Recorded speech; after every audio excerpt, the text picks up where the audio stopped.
Let's head to the voicemail of Truth and Reason. This one just about what this viewer sees from the Browns' 2022 team.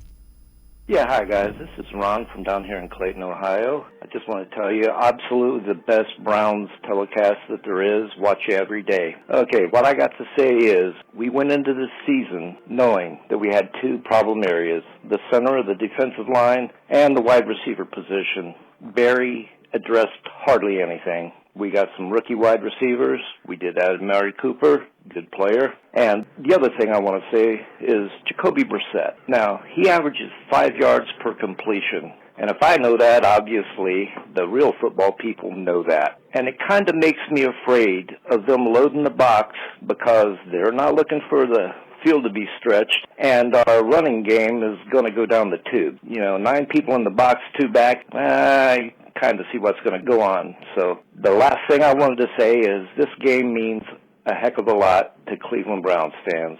There's such a division at the end of the season. The only thing I think will bring us all together is a Browns win in the first game against Baker. If Baker wins, the fan base is just going to say, told you so. I'm a Browns fan for life. Go Browns. Woof. Bye-bye. As always, appreciate all of the voicemails. I'm concerned about the stacked boxes as well. The one thing that I will say is that'll give you some opportunities to take shots down the field, not only with Amari Cooper, but David Njoku.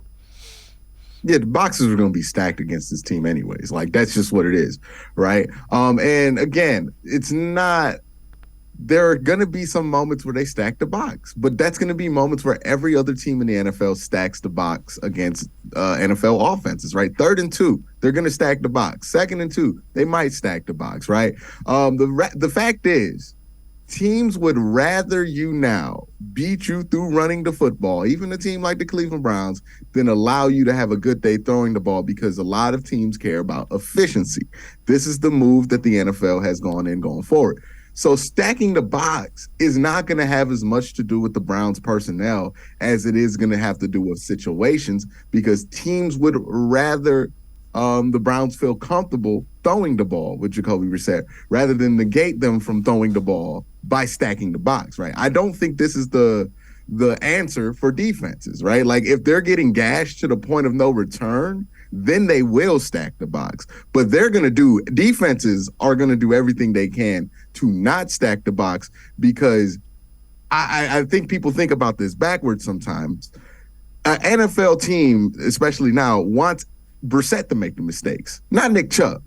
And if you stack the box, you make it harder for Brissett to make mistakes, versus the latter, which is, hey, if you go out there and you let them throw the ball and let Brissett feel comfortable and empty and feel like he has the matchups that he wants to make, there's a higher likelihood that he makes those mistakes. So I don't think I think stacking of the boxes, it is a traditional thing that we talk about, but I think as time has gone on, the league is moving out of that direction, and it's not the problem that people think it's going to be. Now, as far as addressing what he said about wide receivers, interior defensive lines, hey man, team's just going to have some holes. These are the holes that they said when they built this roster that they were fine with.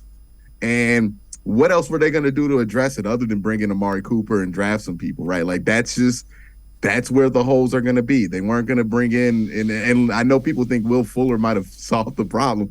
You have just as many holes at wide receiver with Will Fuller as you do without Will Fuller, right? You bring in Ndamukong Suh, your defensive line's still not that, well, your interior defensive line's still not good. Still not good. And Ndamukong Suh was not good last year, right? There's a reason he's not on the NFL team at this point of the year. So there was nothing you could really do to address it that was going to make people happy about those positions or fix those positions in the long run. So what you have is what you have. You build a roster. You say, hey, I'm okay with deficiencies in these areas because I feel like we can make up for them, X, Y, and Z. We have to see if these things can be made up for. Yeah, and that's on the coaches now. They know where they exist. Now you have to scheme around them.